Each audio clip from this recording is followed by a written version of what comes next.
இங்க பாத்தீங்கன்னா இந்த லேடி ஒரு மிகப்பெரிய அபார்ட்மெண்ட்ல வீட்டு வேலை செய்யற ஒரு மெய்டா ஒர்க் பண்ணிட்டு இருக்காங்க. சண்டே டைம்ல ஒரு 9 மணி டைமுக்கு தான் அவங்க வீட்டு உள்ளே போவாங்க. இன்னும் கொஞ்சம் லேட்டா வர வேண்டியதானே, நாங்க கொஞ்ச நேரம் தூங்கி இருப்போம்னு சொல்லி அவங்க ஓனரே திட்டுறாங்க. புருஷன் பொண்டாட்டி ரெண்டு பேருமே நைட்டு ஃபுல்லா சரக்கு அடிச்சுட்டு சம்பவம் பண்ணிருப்பாங்க. அதனால அவங்க வீடு ஃபுல்லாவே ரொம்ப நாஸ்தியாவே இருக்கும். கிச்சனை பார்த்தது இந்த லேடியே பயந்து போயிடுறாங்க. ஒரு நாள் தாண்டா லீவ் போட்டோம், இந்த அளவுக்கு கன்றாவே வச்சிருக்காங்களே சொல்லி இவங்களும் யோசிக்கிறாங்க. கிச்சன் ஒர்க் எல்லாம் பக்காவா முடிச்சுட்டு டைனிங் டேபிளுக்கு வந்தா ஒரு பிரா இருக்கு. நைட்டு ஃபுல்லா மேடம் ரொம்ப ஜாலியா தான் இருக்காங்கன்னு இவங்களும் நினைச்சுக்கிறாங்க. மொத்த ரூமையுமே கிளீன் பண்ணிட்டு உங்களோட ரூமை மட்டும் தான் கிளீன் பண்ணணும், நீங்க ரெண்டு பேருமே வெளியே வாங்கன்னு சொல்லி கூப்பிடுறாங்க.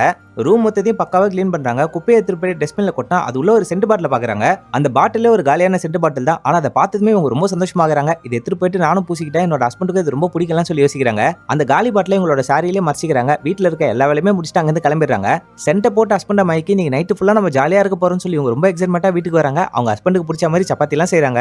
இவங்க ஹஸ்பண்ட் வீட்டுக்கு வந்ததுமே ஏதோ வாசனை வருதுன்னு சொல்லி கேட்கிறாரு. ஆஹா, நம்ம ஹஸ்பண்டுக்கு ரொம்ப பிடிச்சி போச்சுன்னு சொல்லி இவங்க நினைக்கிறாங்க. ஆனா அவங்களோட ஹஸ்பண்டுக்கு அந்த சென்ட் வாசனையே ஒத்துக்கல. அன்னைக்கு நைட் அவங்க ஹஸ்பண்ட் சாப்பிட்டதுமே தூங்கிடாதீங்க, எனக்காக வெயிட் பண்ணுங்கன்னு இவங்க வெக்கப்பட்டுக்கிட்டே சொல்றாங்க. இவங்க அந்த காலி பாட்டில் இருக்க சென்ட்டை ஒரு சொட்டு கூட மிச்சம் வைக்காம அவங்க உடம்பு ஃபுல்லாவே பூசிக்கிறாங்க. ரொமான்ஸ் பண்றதுக்காக ஹஸ்பண்ட் பக்கத்துல போனா இவருக்கு அந்த சென்ட் ஸ்மெல் சுத்தமாவே ஒத்துக்கல. என்னை விட்டு தள்ளி போய் எனக்கு ஒரே தும்பலா வருதுன்னு சொல்லி திட்டுறாரு. அன்னைக்கு நைட் எந்த சம்பவம் நடக்காம இவங்களும் ரொம்ப சோகமாவே படுத்து தூங்கிடுறாங்க. எதுவுமே நடக்காததுக்கு நீதான காரணம் சொல்லி அந்த சென்ட் பாட்டிலையும் தூக்கி குப்பை தொட்டியில் போட்டுறாங்க. மறுநாள் இவங்க வேலைக்கு போகும்போது இந்த பிளாஸ்டிக் பொம்மை கூட சிரிக்கிறது ரொம்ப உண்மை மாதிரி தெரியுது. ஆனா என் புருஷன் பொய்க்க கூட சிரிக்க மாட்டான்னு சொல்லி இவங்களும் ஃபீல் பண்றாங்க.